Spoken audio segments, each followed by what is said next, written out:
Guys, back here at Locals with a deck profile, and this time it's Dragon Ball Super again, and my boy Jimmy here, hashtag SOS, played a leader, and he's going to tell you guys why he played it, and he went undefeated in Swiss today and ended up losing very, very close games against Vegeta in top 4, and against one of the best players in our area, and we'll go ahead and get into the list. And Jimmy, what leader were you playing?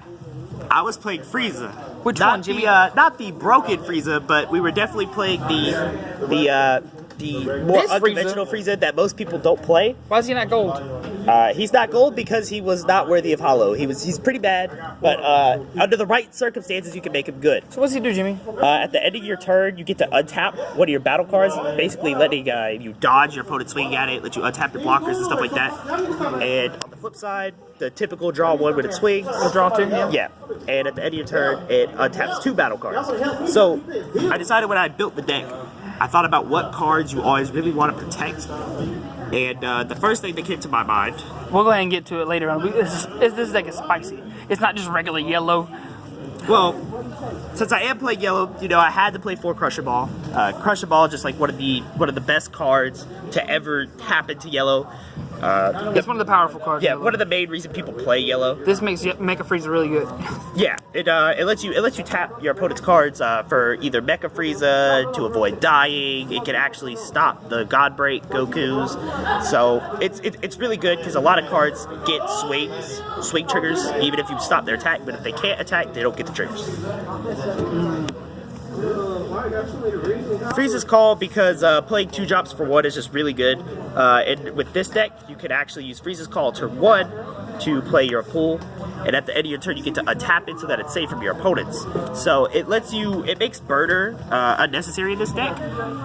So you don't need Burner in this deck because this is Burner the leader basically. Yeah. This is Burger.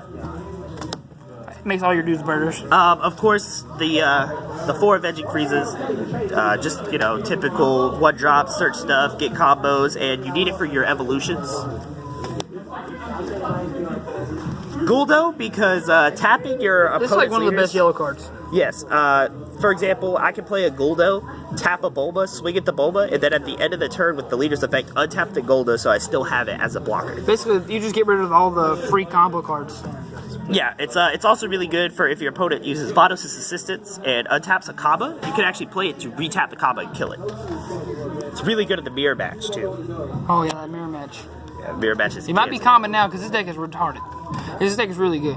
I typically, when I'm playing yellow, I would play 4 Sorbet because Sorbet is just really good.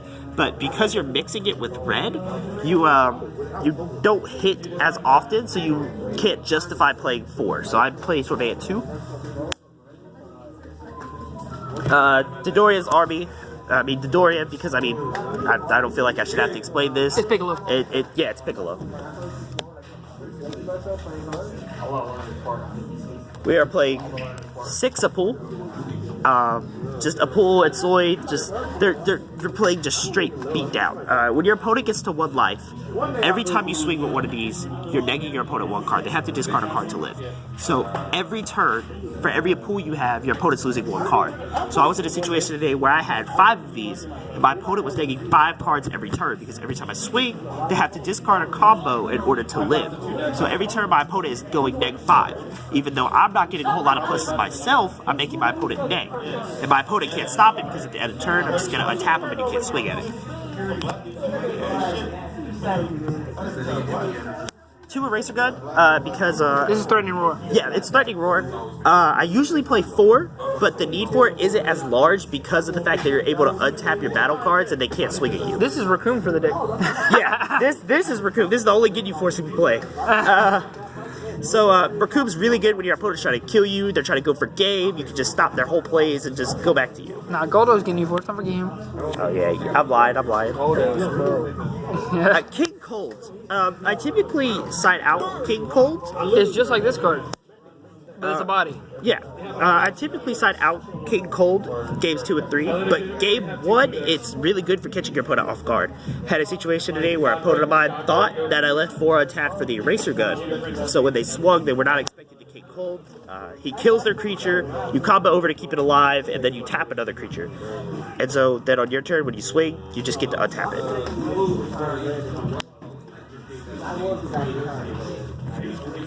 The best yellow card. We don't have to explain this. 4 of Mecha Frieza. Dual Don't attack, need to explain double it. strike, KO. Put everything. It's just an all-around good card. I can't see anything wrong with the card. You don't even have to discard. Goldo makes it even better. And now we get to. I'm playing a 1-of full power Frieza. The reason I'm playing 1 is because once I see it in my hand, I'm just gonna keep it there. And once it hits the board, I do not need another one. You do not need more than one of these on the field. This guy is infinite blockers, and you can actually with this deck. You can actually swing with him. You can play it, swing for the triple strike, force your opponent to combo out or die, and then at the end of your turn, you untap it, and now you still have the blocker, and he'll still be an infinite blocker. Unless they KO with beers. Now, when I was playing the other Frieza leader, where you sack and untap to draw a card, I would never keep my Veggie Friezas on board, so I couldn't justify running this. But because of the fact that the Friezas just kind of sit on my board, I didn't just want them to be nothing but combos. So this Resurrected Terra Frieza, when he evolves and he comes into the field, you tap everything on the field, and everything that's already tapped is destroyed, and he has triple strike. But even though he taps everything, including your own board at the end of your turn, you're going to untap 2. So if I have my full power Frieza and I play it, then I play my ultimate form Golden Frieza and tap it, and I swing. At the end of my turn, I can still untap all my blockers. So no matter what, it ensures that I still keep all my stuff untapped while my opponent doesn't. And then if you have like a lot of mana, you can just... Yeah, just kill my opponent.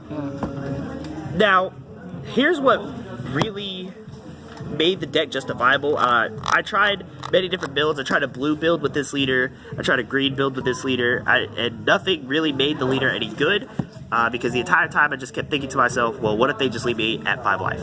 I can't do anything, they'll just leave me at 5 life and I lose.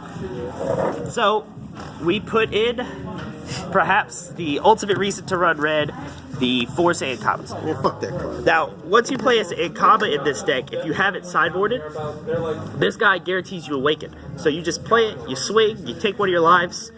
Okay, maybe your opponent doesn't combo, whatever, but at the end of your turn, you untap it. So every turn, you're taking one of your own lives. So you're playing Vegeta with Double Strike, basically. Yep. And you're playing Vegeta with Crusher Ball, so it's really good. So it basically becomes protect.kama.deck. You mull when you don't see this card. Yeah, if I don't see this card, I just mull my entire hand, because you really, really want this card. We got more red cards. Vados' assistance, because, hey, we already have 2 Eraser Gun, we already have a ton of blockers. And you actually need real negates. Yeah, how can we make this any better? Okay, now we have 1-drop negates. It also untaps your stuff in case you have like a whole army that you can't untap with your leader. The Vados' assistance allows you to untap more of your battle cards, just further ensuring that your opponent can't swing at you. Yeah, because people like swinging battle cards. And what does yellow always need more of? Blockers. So we're playing the 1-drop blockers. They're energy for our other red cards. They're a blocker if we already have the energy. And they're 5,000 pumps. Yeah, they're just 5,000 pumps. So they're just there to be Winnie the Pooh, the blocker. And we're going to play one more Winnie the Pooh. And then we're playing Confident Butamo, Angry Winnie the Pooh. I'm only playing 1 because it's all I had room for. And once you put the 1 out, you Protect him. You just protect him because you just keep on tapping him. And he ensures that while you're mounting a giant wall of cards, your opponent can't. So, thanks for the profile, Jimmy. And I'd like to give 2 quick shout-outs. One to Trey. Trick or Trey. Trey showed me this leader. He challenged me to make a deck out of it. It was a lot of fun. I went through a lot of different builds before I finally got it right.